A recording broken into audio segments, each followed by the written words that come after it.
welcome back. Today we're going to be replacing the starter in this in my 1990 Thunderbird. Have a little bit of help, and the starter that's in there, it works, it starts the car, but the Bendix doesn't always engage fully into the flywheel.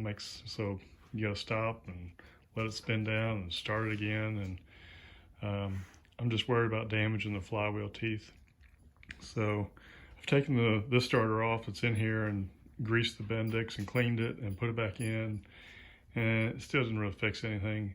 It's kind of just a, I forget the name of it, whatever you get from Advance and Advance Auto, and it's just their cheapest one they had. So but the one I have today that I'm going to put in is the AC Delco Professional blah blah blah starter. Got it from Rock Auto, and it was like half the price of the one from the local parts store. So anyway, I'm gonna put that in. It's not too hard. There's like 2 bolts that mounted in there, and then the 1 wire that comes from the starter solenoid. All right, so the first thing to do is going to be to disconnect the negative battery lead from the battery, just so that we don't inadvertently cause any problems down there. So let me go ahead and do that. All right, so I've already loosened these up, but just take that off. I usually just tuck them right there, just so he doesn't accidentally come back and hit the terminal while I'm down there, while I think it's disconnected. All right, up in here is the starter, passenger side of the engine, and the cable comes down and attaches to the back of the starter right where that wrench is with a 3/8 bolt. All right, so yeah, that's where the cable comes down from the starter solenoid, which is right up on this bolt here. So I'm going to disconnect that first, 3/8 bolt, and then there's 2 1/2-inch bolts, one right here and one right up there. And you take right there it is. So you take those out, and the whole thing is just going to kind of drop down and then come out. Pretty simple, pretty straightforward. Probably the most challenging part is just getting this little bolt off, because there's not a lot of room up in here, but take that off first and it'll make it easier so it's not hanging by the cable. All right, so let's get the last bolt here to take out. And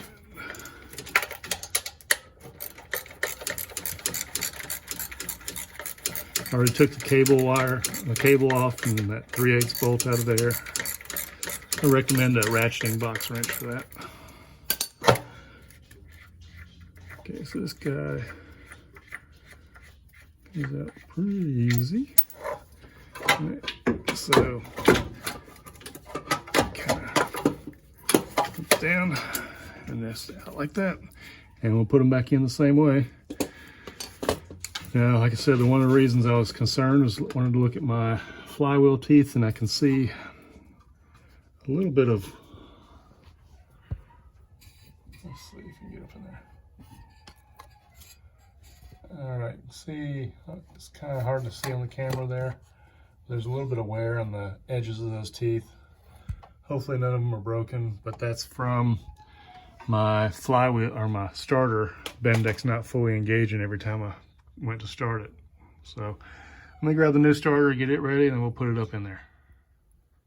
All right, got my new starter here, and there's the part number. So if this is the one you want to get, whatever. And all right, so we got him right here. All right, just comparing them real quick. Looks like the mounting bolt locations are about the same, and yeah, I'm not sure if this is looks like a dent to me, like it's not supposed to be there, but again, right there. I'm gonna go with it though. I'm not really gonna fret too much about it. This just tells me to bring it back, or bring it to. Don't return it if it doesn't work. Bring it to somebody to have them fix it, whatever. The one difference I noticed is like this little guy right here. Kind of interesting. whereas this one is solid. So I don't know. I don't know if that's going to make a difference or not. Either way, whatever. Turn it over. Yeah, so AC Delco, and I think it's Duralast. I think that's what what I remember now. I looked up in my records. This is a Duralast from Advance, and it's only warranted for a year. I put it in 2018, so 3 years I got out of it. Yeah, I guess that's fine, but I want a starter that's going to last longer, like the rest of the time I own the car. I do have probably close to 300,000 on this car, so that's fine. And it's not the first starter I've put in it though. I've put a couple in, but this is probably the most I've spent on, or probably the best quality starter that I've gotten. So I'm saying that. Hopefully it's going to start right up and run good. So let me go ahead and set the camera up under there and get this guy in. Alrighty.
All right, so we've got starter up in there, and I went ahead and added some, it's kind of hard to tell if it even matters that you see it or not, but I added some dielectric grease to the terminal up here. Yeah, you can't really see it. Yeah, that might be the best view. I just gooped it up in there. Not that the other one had any corrosion, but you know, sometimes just a little bit of corrosion, high resistance can give you a problem. So I figure that dielectric grease might keep down some of the corrosion up in there. So thanks for watching. You know, if you're watching this, then you probably have an old car, because this one's pretty old. And good job on you for keeping it running. And hopefully this helps out.